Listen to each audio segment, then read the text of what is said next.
Okay, so I want to do a movie review, even though I don't have my editing software and the green screen. I can't use it right now because the computer is at the shop. I sent it to the repairman yesterday, so it's being worked on.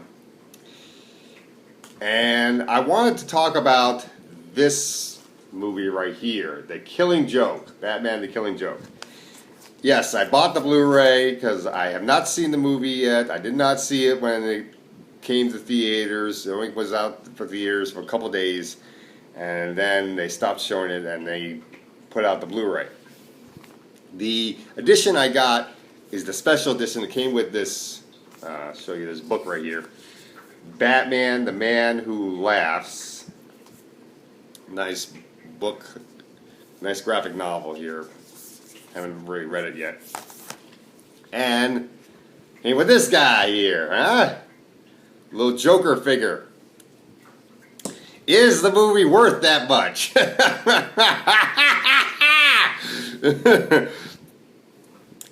Well, the second half is worth it.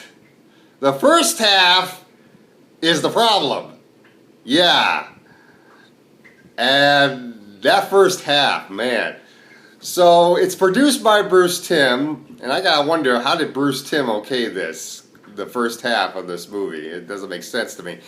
And we got the voices that everybody loves back, the three best voice actors in DC comic book universe. You got Kevin Conroy as Batman. You have Tara Strong as Batgirl, and you have Luke Skywalker voicing this guy, the Joker. Yeah, Luke Skywalker has gone to the dark side, and you know what? He's a lot happier.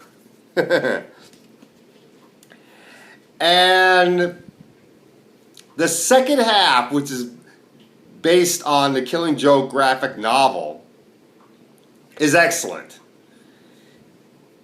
You got the story down pat and everything, where it's one of the best battles between the Joker and Batman.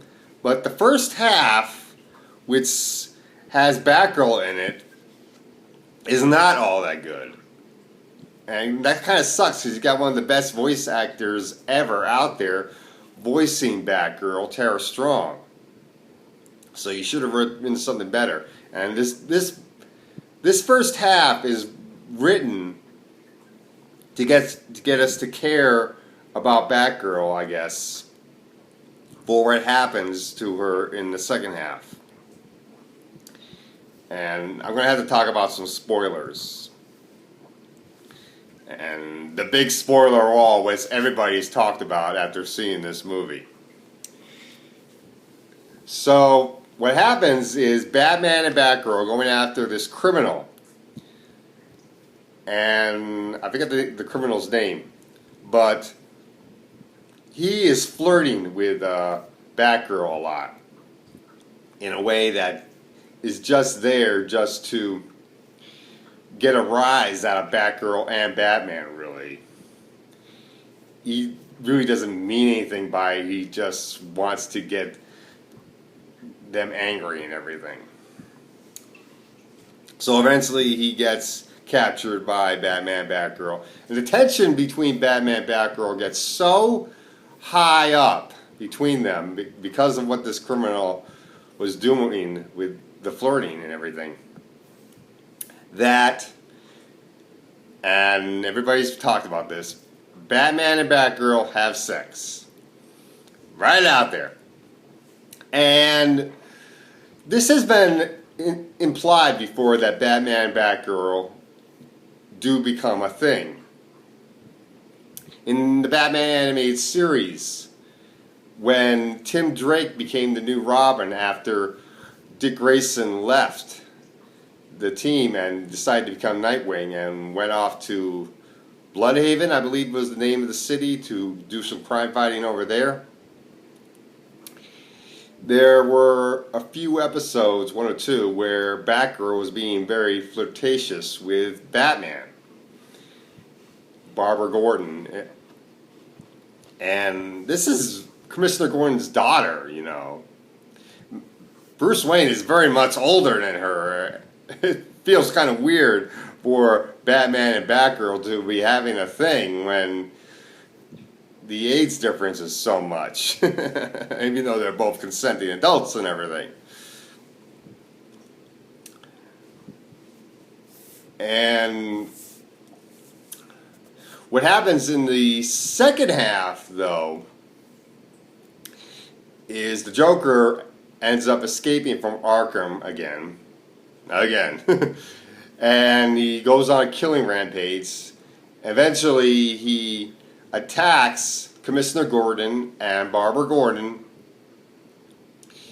He kidnaps the commissioner and injures Barbara to the point that she's paralyzed from the neck down. And really tortures Commissioner very badly with the sight of her being paralyzed. And there's a point where the Joker breaks down to a musical number, which is the best part of the whole animated film, is the musical number. It's awesome. And if you've read The Killing Joke, you wonder at the end of the film, when Batman catches up to Joker, does he kill the Joker? And I have to say that this whole animated film is not all that good when you judge the whole thing. And the second half is excellent. It's that first half that really doesn't make it so good and really disjoints it a lot.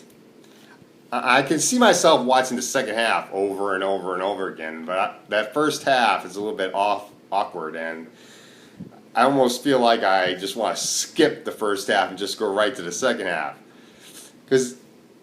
And even if that first half doesn't even really have to be there as far as the bat sex there.